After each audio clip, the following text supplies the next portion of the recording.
Okay, pakidetalye nga. Ito rin yung tanong ko kay Secretary Bonoan nung secretary pa siya, no, first hearing po natin. Sino at anong ahensya yung kailangan kakuntsaba para magkaroon ng ghost project? Kasi billion-billion po yan, over X number of months.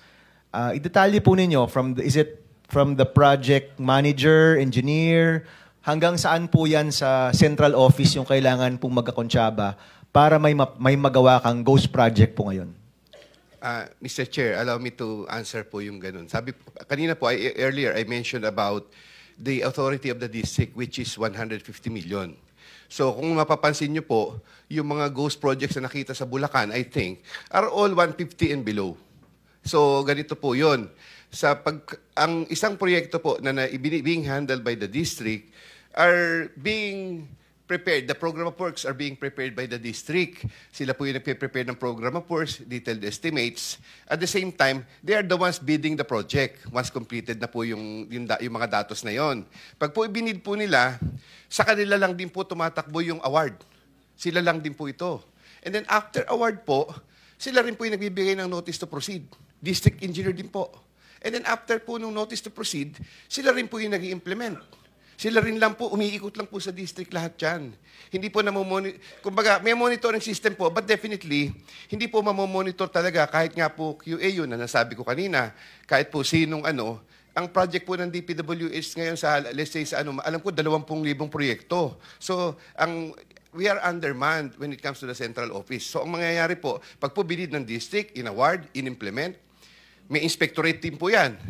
Sila rin po ang kukolekta. Ang dokumento po, sila na lang po pumipirma. Yusek, pakidetalya. Kunyari, anong posisyon? Yung DE, yung ADE, yung project engineer, yung contractor, yung monitoring. Sino pa ba? Tama ba itong sinabi ko? May kulang pa ba? Sino yung kailangan nag-connive or nagkaroon ng conspiracy para magkaroon ng isang ghost project? Kasi isipin nyo, ganun kalaking proyekto, ganun ilang buwan dapat yan, ilang tao yung nagpikit mata para magkaroon ng ghost project na completed at bayad na? Sa ibaba po, Mr. Chair, ang ibaba po niyaan are being handled by the project inspectors. So may project inspector pa po yan? Meron po yan. Okay. Yung pong project inspector and then the project engineer, they maintain logbook. May logbook po yan. So may fake na yung logbook nila? Everyday activities. At the same time, yung project engineers po na yon, meron po siyang materials engineer ng district. So materials engineer, meron project po yung engineer. Project engineer. May materials testing laboratory po yan. Pagka po... Iba pa yun? Meron po yan dahil na under po ng testing engineer, kumukuha po ng samples doon sa project. Iba po yung materials engineer sa testing engineer. Iba pa yun? Ay, halos isa rin isang po tao lang yun. Meron po siyang tao sa field. Pero yung pong pinaka-happy po ng isang district is the chief of section po ng materials engineer. Siya po yun. Ngayon, materials engineer, project engineer, pagka po kukolekta ang isang kontratista, pipirmahan po nung project inspector, pipirmahan po ng materials engineer, pipirmahan po ng project engineer, tapos po, magkakaroon po ng inspectorate sa final payment.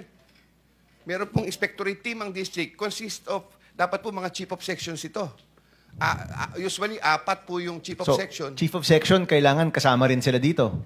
Kasama po dun sa mga pumipirma usually po, nung panahon ko po na ako'y isang assistant section chief, we were the heads of the inspectorate team. However, ang ko po ngayon, the normal practice will be the chief of sections po. Sila po yung mga inspectorate team. Sila po yun. Sila po yung bago po kumolekta ng 100%, sila po yung pumipirma lahat dito. Okay. So, pagdating po sa central, meron po ba yung kailangan kasama sa central office para magkaroon ng ghost project?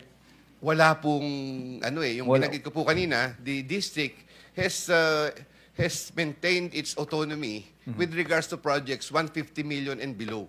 O kaya po yung project na in-implement nila, sila lang po within themselves. Okay. What about other agencies, Yusek? May mga ibang ahensya bang kailangang kasama rin para magkaroon ng ghost project? Ang pinag-aano ko po dito is that there is a resident auditor for every district. So, COA po yan? COA po yun. At sometimes, if it's necessary, meron pong technical audit specialist yan na nag-inspection po randomly, At saka po by documentation, meron po dapat tumitingin sa COA dyan. Kasi nga po I understand that in the case of Bulacan, merong ilang araw lamang kinukolekta na, which is very impossible for a project to be implemented in just a few days. Parang pipirmahan na kagad yung koleksyon. Mr. Chairman, just with the permission of Senator Bam, Yusek Bernardo, this is all good to hear. Magandang pakinggan. Pero sa totoo lang, kung kayo mismo bilang Yusek, kumukubra at ginagawang negosyo, paano nyo babantayan? At bakit nyo babantayan yung mga nasa baba? Hindi ba? Pasensya na.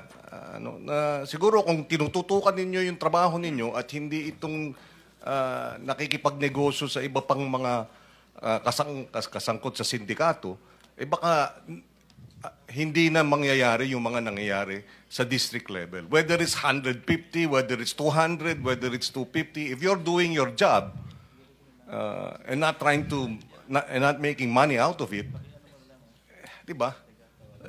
Ba't ka magtataka pa na ginagawa ng mga nasa baba? Sorry, but I just have to put that on record. Thank you. Let me yield to Senator De La Rosa. Go ahead. So, this is my time. Yes, Senator De La Rosa. Thank you, Mr. Chairman. Mr. Chairman, before I ask questions, I just would like to make a motion. Dahil merong official statement si Governor Hubahib ng Davao del Norte alleging a certain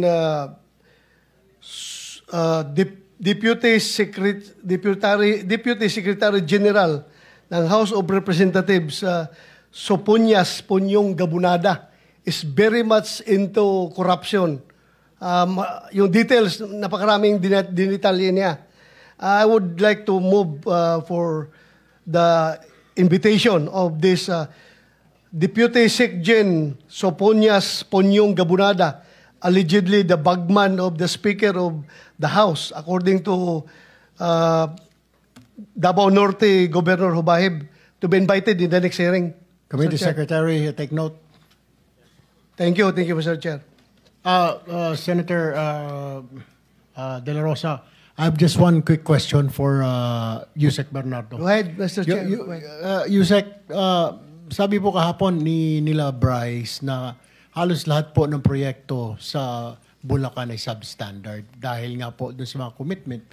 Can you say the same sa mga regions po sa buong Pilipinas na substandard ang mga proyekto ng DPWH para maibigay ang commitment sa mga proponent o mga mambabatas? Hindi po ako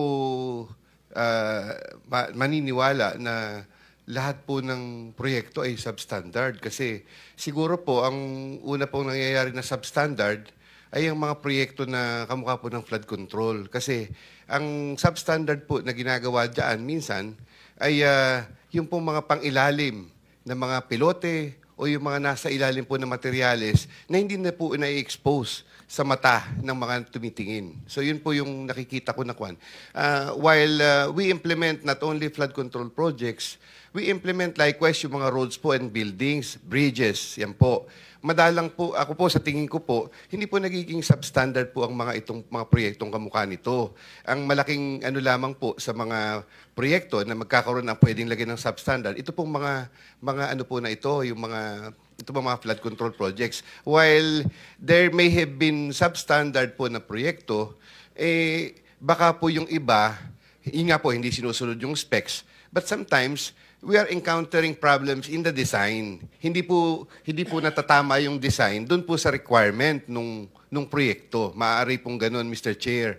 Yun lang po yung akin. Pero yung to claim po na all projects are substandard, parang hindi naman po dapat ganun ang sabihin nila. Kasi unang-una po, if we can see the records of Bulacan First, there was a time when it was, I think, in the audit exit of Mr. Chair, mukhang masyado mahaba yung sagot ng ating resource person. Thank you.